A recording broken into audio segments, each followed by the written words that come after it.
Dans cette vidéo, nous allons apprendre à construire une fosse à compost, selon les règles de l'art. Nous apprendrons aussi à réaliser un premier compostage, à respecter une méthode de fabrication, que vous pouvez reproduire sur votre exploitation. Tout d'abord, nous allons choisir le site qui va accueillir les fosses à compost. Le site doit se trouver dans un endroit ombragé, sous un arbre, pour protéger le compost contre l'effet desséchant du soleil. Le site doit être protégé contre l'inondation des fortes pluies. Le site doit être également à proximité d'un point d'eau pour faciliter l'arrosage du compost. Les dimensions de la fosse sont 3 mètres par 3 mètres et 1 mètre de profondeur, soit un volume de 9 mètres cubes. Après avoir été creusé, il est nécessaire d'ajouter une margelle. La margelle facilite une bonne couverture de la fosse. Elle sert aussi à la stabiliser ainsi qu'à éviter son ensablement et son remplissage par les eaux de ruissellement. Maintenant que nous avons fabriqué la fosse, nous allons fabriquer notre premier compost. Il est nécessaire d'arroser le fond de la fosse avec 20 litres d'eau, aspersion aussi bien des parois que du fond de la fosse, afin de créer les conditions nécessaires d'humidité à la formation du compost. Ensuite on ajoute une couche de cendre de bois de 3 cm d'épaisseur.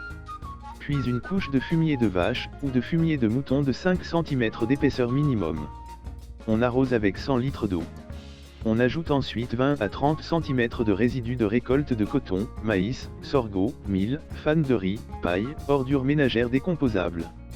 Le tout en petites coupes de 5 cm de longueur. On arrose à nouveau avec 100 litres d'eau.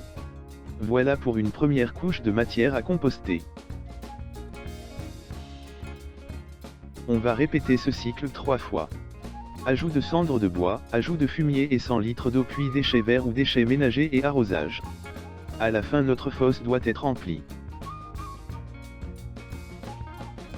Après le remplissage avec la troisième couche, la fosse doit être couverte avec une toile de natte de paille pour concentrer la chaleur à l'intérieur du compost et faciliter la décomposition. Cette couverture permet d'éviter également l'évaporation et le dépôt des matières étrangères dans le compost. Un piquet est implanté dans le compost pour contrôler la température et l'humidité à l'intérieur de la fosse. La température à l'intérieur de la fosse est contrôlée les jours suivants en vérifiant si le bâton planté dans le compost est chaud entre 35 et 60 degrés Celsius. De même le bâton doit être humide sans que l'eau ne goutte. Le compost doit être de couleur brunâtre. La fosse doit être arrosée tous les 15 jours avec au moins 200 litres d'eau durant la période de la décomposition. La vidange de la fosse se réalise en veillant bien à séparer le compost en 3 tas distincts. La partie du fond, la partie du milieu et la partie de surface du compost. Les tas sont de différentes couleurs et le tas du bas est plus décomposé que les deux autres. Il est nécessaire d'avoir une seconde fosse pour donner plus de marge de manœuvre pour le retournement. Les tas sont ensuite retournés et remis dans la fosse.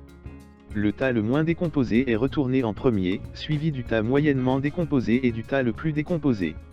Les tas de compost sont remis en sens inverse dans la fosse, la partie de surface va au fond, la partie du milieu reste au milieu, et la partie du fond va en surface.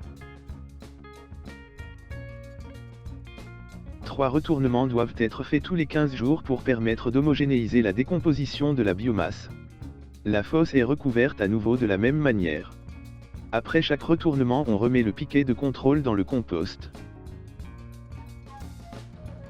Après le troisième retournement, le compost est laissé en maturation. À la suite de ce temps de maturation, le compost est sorti de la fosse et peut être répandu dans les champs immédiatement humides en sac pour conservation. On peut alors recharger la fosse pour un autre cycle de compostage. Vous avez vu maintenant construire une fosse à compost et produire du compost dans cette fosse. À vous de la reproduire sur votre exploitation.